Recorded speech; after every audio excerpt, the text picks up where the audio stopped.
ನಮಸ್ಕಾರ ನೆಕ್ಸ್ಟ್ ನ್ಯೂಸ್ಗೆ ಸ್ವಾಗತ ನಾನು ಪ್ರೀತಿಕಾ ವಂಗೇರ ಬೀದರ್ನ ಸಾಯಿ ಸ್ಫೂರ್ತಿ ಪರೀಕ್ಷಾ ಕೇಂದ್ರದಲ್ಲಿ ವಿದ್ಯಾರ್ಥಿಗೆ ಜನಿವಾರ ಧರಿಸಿದ ಕಾರಣಕ್ಕೆ ಬೆಳಗ್ಗೆ ಪರೀಕ್ಷೆ ಬರೆಯಲು ಅವಕಾಶ ನೀಡಿದ ಸಿಬ್ಬಂದಿ ಮಧ್ಯಾಹ್ನ ಅದೇ ವಿದ್ಯಾರ್ಥಿಗೆ ಜನಿವಾರ ಧರಿಸಿ ಪರೀಕ್ಷೆ ಕೂರಲು ಬಿಟ್ಟಿದ್ದಾರೆ ಇದೆಂತ ನ್ಯಾಯ ಸರ್ ಎಂದು ವಿದ್ಯಾರ್ಥಿ ಕೇಳಿದ್ದಕ್ಕೆ ಜನಿವಾರ ಬಳಸಿ ಪರೀಕ್ಷಾ ಕೇಂದ್ರದಲ್ಲಿ ನೀನು ನೇಣು ಹಾಕಿಕೊಂಡ್ರೆ ಎಂಬ ಉಡಾಫೆ ಉತ್ತರವನ್ನ ಕೂಡ ನೀಡಿದ್ದಾರೆ ಈ ಕುರಿತು ಬಿಜೆಪಿ ರಾಜ್ಯಾಧ್ಯಕ್ಷ ಬಿವೈ ವಿಜೇಂದ್ರ ಅವರು ಟ್ವೀಟ್ ಅನ್ನು ಮಾಡಿದ್ದು ಬೀದರ್ನಲ್ಲಿ ಜನಿವಾರ ಧರಿಸಿದ ವಿದ್ಯಾರ್ಥಿಗೆ ಸಿಇಟಿ ಪರೀಕ್ಷೆಗೆ ಅವಕಾಶ ಕೊಡದೆ ಶಿವಮೊಗ್ಗದಲ್ಲಿ ವಿದ್ಯಾರ್ಥಿಯೊಬ್ಬನ ಜನಿವಾರವನ್ನ ಕಿತ್ತೆಸೆಯಲು ದರ್ಪವನ್ನ ತೋರಿದಂತ ವಿದ್ಯಾರ್ಥಿಯ ಭವಿಷ್ಯಕ್ಕೆ ಕಲ್ಲು ಹಾಕಿದ ಅಧಿಕಾರಿ ಸಿಬ್ಬಂದಿಗಳ ವರ್ತನೆ ಅತ್ಯಂತ ಹೇಯ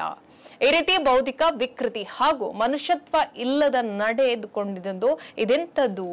ಇದು ಕಾಂಗ್ರೆಸ್ ಸರ್ಕಾರದ ಹೀನ ಮನಸ್ಥಿತಿಯ ಮುಖವಾಡವನ್ನ ಪ್ರದರ್ಶಿಸುತ್ತದೆ ಇನ್ನು ಬಾಲ್ಯದಲ್ಲಿ ಕನಸನ್ನ ಕಟ್ಟಿಕೊಂಡು ಭವಿಷ್ಯದ ತಿರುಗುವಿನ ಆಘಾತವನ್ನ ಎದುರಿಸಿದಂತ ವಿದ್ಯಾರ್ಥಿಯೊಬ್ಬನ ಇಂಜಿನಿಯರಿಂಗ್ ಪದವಿಯ ಕನಸಿನ ಮೇಲೆ ಅಟ್ಟಹಾಸಗೈದಂತ ಸಿಇಟಿ ಪರೀಕ್ಷಾ ಸಿಬ್ಬಂದಿಯ ವರ್ತನೆ ಅತ್ಯಂತ ಖಂಡನೀಯ ಪರೀಕ್ಷೆ ಹಾಗೂ ಸಂದರ್ಶನ ಎದುರಿಸುವ ವೇಳೆ ಕೆಲ ವಸ್ತುಗಳನ್ನು ತೆಗೆದುಕೊಂಡು ಹೋಗಬಾರದು ಎಂಬ ರೂಲ್ಸ್ ಇದೆ ಆದರೆ ಜನಿವಾರ